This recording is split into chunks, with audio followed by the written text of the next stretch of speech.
दर्शनम्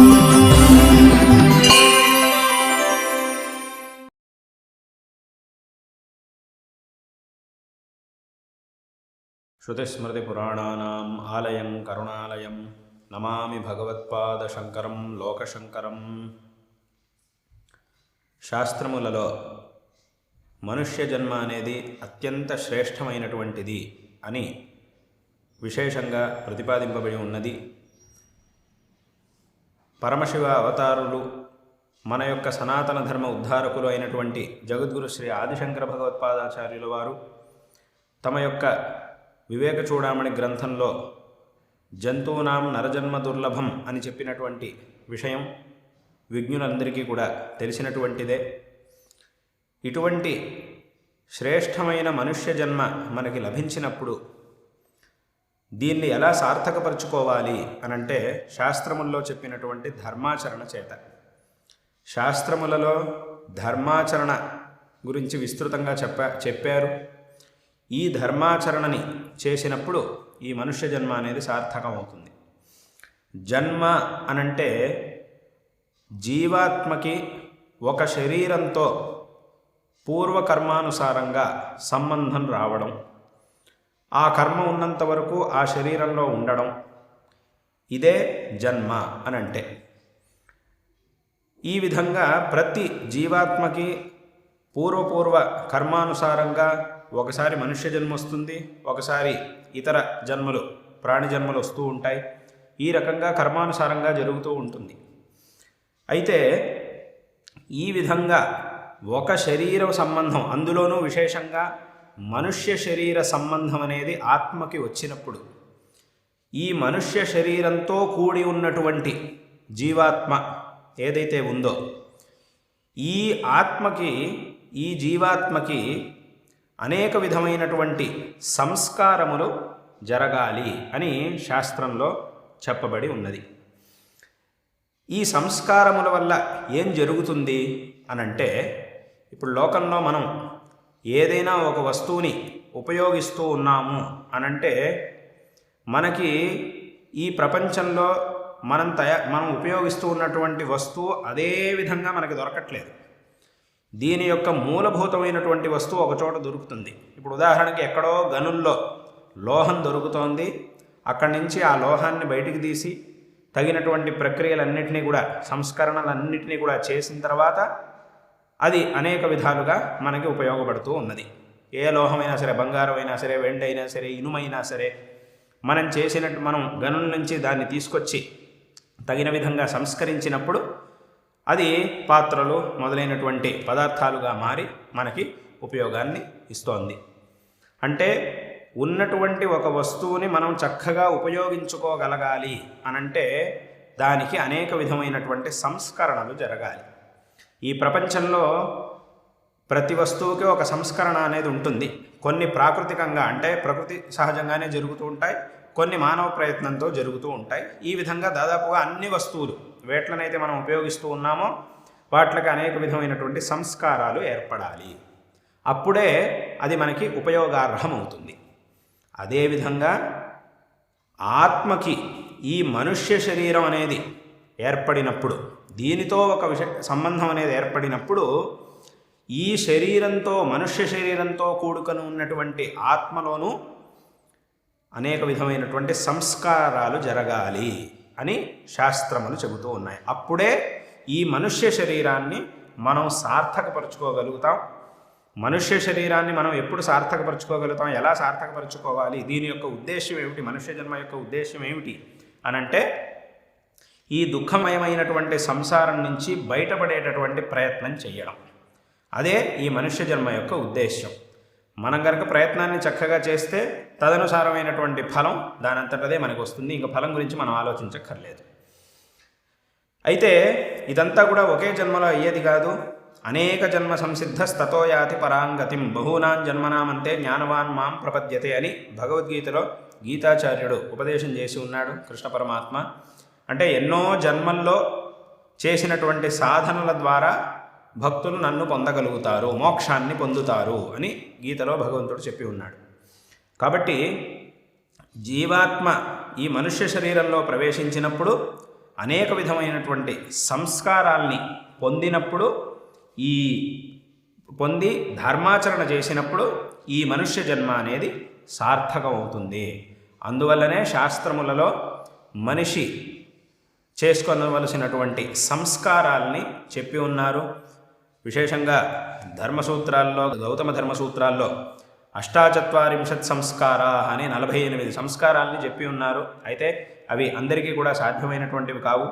అందులోనూ ఇంకా విశేషంగా ఇప్పటి కాలంలో బాగా ప్రసిద్ధంగా ఆచరణలో ఉన్నటువంటివి, కొన్ని చోట్లైన ఆచరణలో ఉన్నాయి, షోడశ సంస్కారాలు అని అంటూ ఉంటాం. ఆ షోడశ సంస్కారాల్ని విశేషంగా చేసుకోవడం అనేటటువంటిది ఉంది. దాంట్లోనూ ప్రసిద్ధంగా ఇప్పుడు వివాహ ఉపనయనాదులన్నీ కూడా దాంట్లోనే ఆ షోడశ సంస్కారముల్లో చేరినటువంటివే. కాబట్టి ఇటువంటి ఈ సంస్కారములన్నిటినీ కూడా మనిషి చేసుకోవాలి. తద్వారా ఈ జన్మను సార్థకపరుచుకోవాలి. అంటే ఇందాక చెప్పినట్టుగా మంచి సాధనలు చేసి, ధర్మాచరణ చేసి, మనం అనుకుంటున్నటువంటి శ్రేయస్సుని, మనం కోరుతున్నటువంటి శ్రేయస్సుని పొందాలి అనంటే ఈ సంస్కరణలన్నీ కూడా ఆత్మకు జరగాలి. ఎలాగైతే ఒక వస్తువుకి సంస్కారాలు చేసినప్పుడు మాత్రమే అది మనకి ఉపయోగ అర్హంగా మారుతోందో, అదేవిధంగా ఈ ఆత్మకు అనేక విధమైనటువంటి సంస్కారాలు, శాస్త్రముల్లో చెప్పినటువంటి సంస్కారాలు జరిగినప్పుడు ఇది మనకి సార్థకమవుతుంది. తద్వారా మనం శ్రేయస్సుని పొందగలుగుతాం, ఆ మోక్ష మార్గంలో ముందుకు వెళ్ళగలుగుతాం. కాబట్టి ఈ సంస్కారాలు అనేవి మనిషికి అత్యంత ఆవశ్యకమైనటువంటివి.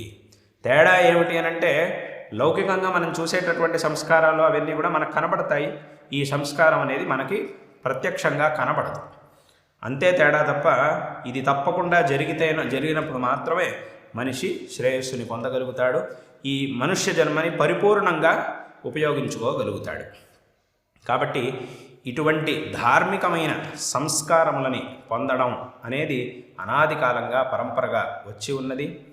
అయితే ఈ సంస్కారాలు ఏవైతే ఉన్నాయో, షోడశ సంస్కారములు మొదలైనటువంటి ధార్మిక ఆచరణలు ఏవైతే ఉన్నాయో వీటన్నిటికీ కూడా ఒక విధానం ఉంది. విశేషంగా ధర్మసూత్రాలు, గృహ్య సూత్రాలు, అనేక స్మృతులు, వీటన్నిటిలో చెప్పబడినటువంటి విధానం ప్రకారం ఈ సంస్కారాలను పొందాలి. ఇంకా అనేక విధమైనటువంటి ఆచరణలు, ఆరాధనలు ఇవన్నీ కూడా ఉన్నాయి. వీటన్నిటికీ కూడా అనేక విధమైనటువంటి నియమాలు, వాటన్నిటినీ కూడా శాస్త్రముల్లో చెప్పారు. కాబట్టి వీటిని చేసుకోవాలి అనంటే అది ఎవరి ద్వారా సాధ్యం? ఎవరైతే ఈ మార్గాన్ని, వీటన్నిటిని కూడా చక్కగా అధ్యయనం చేసి ఉన్నారో అటువంటి వాళ్ళ ద్వారా ఈ సంస్కారములని ఆస్తికులందరూ కూడా పొందాలి. కాబట్టి వీటికి ఉన్నటువంటి ఆ విధానం వేదముల్లో, స్మృతుల్లో, ధర్మసూత్రాల్లో, పురాణాల్లో, అనేక గ్రంథముల్లో విశేషంగా ఈ సంస్కారముల గురించి చెప్పి ఉన్నారు. అయితే ఈ సంస్కారములు ఏవైతే ఉన్నాయో, వీటి యొక్క విధి విధానాలు ఇవన్నీ ఏవైతే ఉన్నాయో వీటిని అధ్యయనం చేసినటువంటి వారి ఈ సంస్కారములని మనం పొందాలి.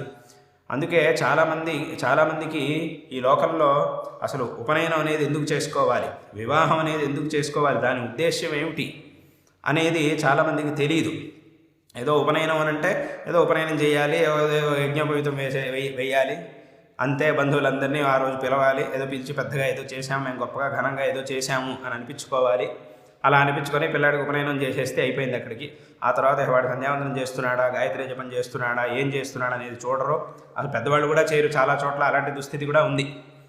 పిల్లాడి చేతులు ఎందుకు చేయట్లేదు అంటే మా నాన్న కూడా చేయట్లేదు అని చిన్నపిల్లలు చెప్తూ ఉంటారు. మా నాన్న కూడా చేసేది లేదు, అందుకోసం నేను కూడా చేయట్లేదు అని చిన్నపిల్లలు అంటూ ఉంటారు. అలాంటి పరిస్థితి కూడా చాలా చోట్ల ఉంది. అలాగే ఇంకా దారుణమైనటువంటి పరిస్థితి ఏమిటి అంటే, కొన్ని చోట్ల ఉపనయనం అయిన తర్వాత యజ్ఞోపవీతాన్ని కూడా ఎక్కడో వదిలేస్తూ ఉంటారు. అట్లా కూడా జరుగుతూ ఉంటుంది. అంత దారుణమైనటువంటి పరిస్థితి ఉంది. ఎందుకు ఇలా జరుగుతుందంటే దీని యొక్క గొప్పతనం తెలియదు కాబట్టి. అదేవిధంగా వివాహం అనేది ఎంతో గొప్ప సంస్కారం. ఆ వివాహం నుంచి గృహస్థాశ్రమంలో ప్రవేశించడం జరుగుతుంది. ఆ తర్వాత అనేక విధమైనటువంటి ధర్మాచరణలు ఉన్నాయి. వీటన్నిటి ద్వారా ఆత్మకు ఒక గొప్ప సంస్కరణ లభించి తద్వారా ఈ జీవితం అనేది సార్థకం అవుతుంది. కాబట్టి ఏదో వివాహం అని అంటే ఏదో ఇప్పుడు లోకంలో ఒక సంస్థ ఇంకో సంస్థతో ఏదో ఒప్పందం చేసుకున్నట్టు కాదు. ఇది ఒక విశేషమైనటువంటి సంస్కారం. కాబట్టి దీని యొక్క మహత్వం చాలా ఉన్నది. కాబట్టి ఇటువంటి సంస్కారములు మనిషికి ఎంతో ఆవశ్యకములుగా ఉన్నాయి. ఈ సంస్కారములు మొదలైనటువంటి అనేక ధార్మిక ఆచరణలు ఏవైతే ఉన్నాయో వీట్ల యొక్క ప్రయోగాన్నే స్మార్త ప్రయోగము అని మనం అంటూ ఉంటాం. మన భాషలో దీని స్మార్త ప్రయోగము అని అంటూ ఉంటాం. ఇటువంటి ఈ స్మార్త ప్రయోగాన్ని విశేషంగా మాకు ప్రీతిపాత్రులైనటువంటి మార్తి వెంకటరామ శర్మ గారు చిన్న వయసు నుంచి చక్కగా దీని విశేషంగా ఈ స్మార్త ప్రయోగం మొత్తాన్ని చక్కగా అధ్యయనం చేసి దాంట్లో విశేషమైనటువంటి నైపుణ్యాన్ని సంపాదించి తిరుమల తిరుపతి దేవస్థానం వారి కీసరగుట్ట వేద పాఠశాలలో అనేక సంవత్సరముల పాటు స్మార్త అధ్యాపన సాగించి ఎంతోమంది విద్యార్థుల్ని చక్కగా నిష్ణాతులుగా తయారు చేసి ఉన్నారు. అనేక సంవత్సరాలుగా ఈ ఒక కార్యంలో ఆయన నిష్ణాతులై చాలా చక్కటి ఒక సంస్కారాన్ని పొంది ఉన్నటువంటి వారై, సద్గుణములను పొంది ఉన్నటువంటి వారై అందరికీ కూడా ఎంతో గౌరవనీయులుగా ఉన్నారు. అటువంటి వెంకటరామ శర్మ గారికి ఇవాల్టి రోజున ఈ క్రోధినామ సంవత్సరం పుష్య శుద్ధ తదియ నాడు ఆయన దగ్గర అధ్యయనం చేసినటువంటి ఎంతోమంది విద్యార్థులు అందరూ కలిసి ఈ ఒక సందర్భంలో ఆయన్ని చక్కగా గౌరవించి ఘనంగా ఆయన్ని సత్కరించి తమ యొక్క గౌరవాన్ని అర్పించాలి అనేటటువంటి భావనతో ఇవాల్టి రోజున ఈ కార్యక్రమాన్ని ఏర్పరిచి ఉండడం అత్యంత సంతోషకరమైనటువంటి విషయం. ఇవాల్టి రోజున ఈ కార్యక్రమానికి ఎంతోమంది విద్వాంసుల్ని కూడా విశిష్ట అతిథుల్నిగా ఆహ్వానించడం అనేది జరిగింది. ఎంతోమంది వాటి రోజున ఇక్కడ ఉండడం, ఈ సందర్భంలో ఉపస్థితులుగా ఉండడం అనేది కూడా చాలా సంతోషకరమైనటువంటి విషయం. ఈ సందర్భంలో మార్తి వెంకటరామ శర్మ గారికి మా యొక్క నారాయణ స్మరణపూర్వకమైనటువంటి ఆశీర్వాదాలను తెలియజేస్తూ ఉన్నాం. అదేవిధంగా ఇక్కడ ఉపస్థితులుగా ఉన్నటువంటి అందరూ విద్వాంసులకి కూడా మా యొక్క నారాయణ స్మరణపూర్వకమైనటువంటి ఆశీర్వాదాలను తెలియజేస్తూ ఉన్నాం.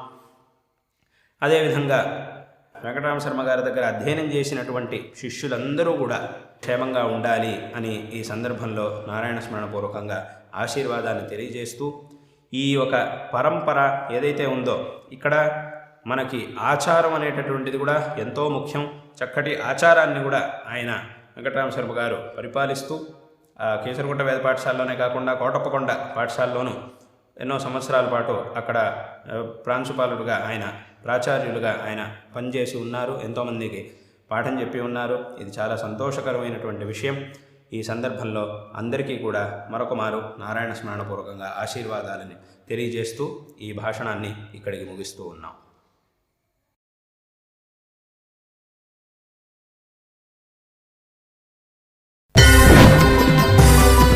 దర్శనం